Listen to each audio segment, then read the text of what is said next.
આપણે આવ્યા છીએ ભુજનું આ સ્મૃતિવન છે અને આજે ખાસ કરીને સેના દ્વારા શસ્ત્રનું પ્રદર્શન ગોઠવવામાં આવ્યું છે. ખાસ કરીને 1999માં 26 જુલાઈના દિવસે ભારત પાકિસ્તાનનું યુદ્ધ થયું હતું ત્યારે ભારતનો ભવ્ય વિજય થયો હતો. એ વિજય દિવસ આજે મનાવવામાં આવી રહ્યો છે અને 25 વર્ષ પૂરા થયા છે. એ નિમિત્તે આજે શસ્ત્રનું પ્રદર્શન ગોઠવવામાં આવ્યું છે. ચાલો આપણે નિહાળીએ શસ્ત્ર પ્રદર્શન. તો આપણે આજે શસ્ત્ર પ્રદર્શન નિહાળવા માટે આવ્યા છીએ. આપણા સેના દ્વારા ઉપયોગમાં થવાતા બધા શસ્ત્રો છે તો તમને બતાવી રહ્યા છીએ. તો સરસ મજાનું પાછળ આપણે આ પ્રદર્શન જોઈ રહ્યા છીએ. સિંગલ લાઈન આ બધા ભુજવાસીઓ ખાસ કરીને જોવા માટે આવ્યા છે એમને બાળકોને લઈને, અને દરેક વાલીઓએ આ રીતના પોતાના બાળકોને બતાવવું જોઈએ. આપણા દેશનું ગૌરવ છે હંમેશા. બેટા સિંગલ લાઈન આમ જવા દો સામને સુધી. તમે જુઓ, વિદ્યાર્થીઓ બધા આવ્યા છે જોવા માટે, ખાસ કરીને આ પ્રદર્શનને જોવા માટે. તો ભુજિયા ડુંગરના કિલ્લામાં છે એની તળેટીમાં પ્રદર્શન ગોઠવવામાં આવ્યું છે અને દરેક ભારતવાસીઓને ગૌરવ અનુભવી રહ્યા છે. 26 જુલાઈના દિવસે આપણી ફતેહ થઈ હતી કારગિલ વિજયમાં. ભારતનો ડંકો વાગ્યો હતો. અલગ અલગ પ્રવાસીઓ પણ આવ્યા છે, વિદ્યાર્થીઓ પણ આવ્યા છે અને એનું પ્રદર્શન ખુલ્લું મૂકવામાં આવ્યું છે. કારણ કે 25 વર્ષ પૂર્ણ થયા છે અને ઓપરેશન વિજય હતો એનું સફળ પરિણામ જે વિજય થયો હતો ભારતનો, એના માટે ખાસ 25 વર્ષની ઉજવણીના ભાગરૂપે શસ્ત્ર પ્રદર્શનને આપણે નિહાળી રહ્યા છીએ. આપણા દેશ માટેનું હંમેશા ગૌરવ છે. જય હિન્દ, જય હિન્દ ને જય હિન્દ, ભારત માતા કી જય. હંમેશા જ્યારે વિજય થતો હોય ત્યારે એ નારા ગુંજતા હોય છે. દરેક ભારતીયોના હૃદયમાં એ શુભ ભાવના સમાયેલી છે. સરસ મજાનું Indian army weapons and band display ગોઠવવામાં આવ્યું છે. તો આપણે તમને હું બધાને બતાવી રહ્યો છું કે તમે પણ જોઈ શકો. ભારત માતા કી જય. બોલો બોલો, ભારત માતા કી. જો બાળકો સરસ મજાના ભારત માતા કી જય બોલી રહ્યા છે. એમને એ વિજય દિવસ જોયો નથી, પણ વિજય દિવસના ભાગરૂપે એમના યાદગીરીમાં આજે એ પોતે પણ આજે 25 વર્ષ જે પૂર્ણ થયા એના માટે એ પણ ભારત માતા કી જય બોલી રહ્યા છે. ધન્યવાદ.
પ્રદર્શન આપણે જોઈ રહ્યા છીએ.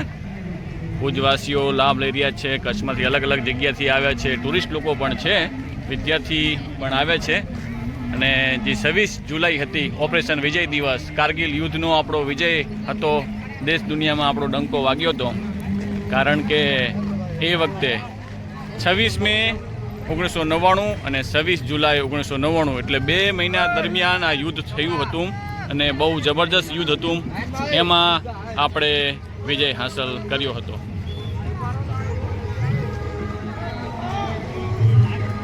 બંકર સેલ્ફી પોઈન્ટ પણ લખ્યો છે અહીંયા, જુઓ.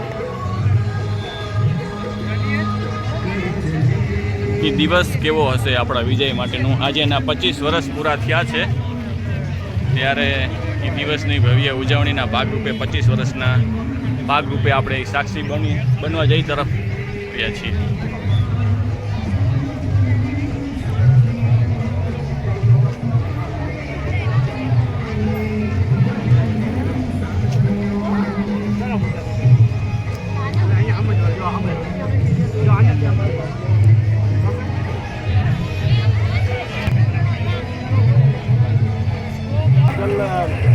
पानी के रास्ते से उनको लगता था अभी हम ये क्या हो जाने से ये आधी तरफ की होली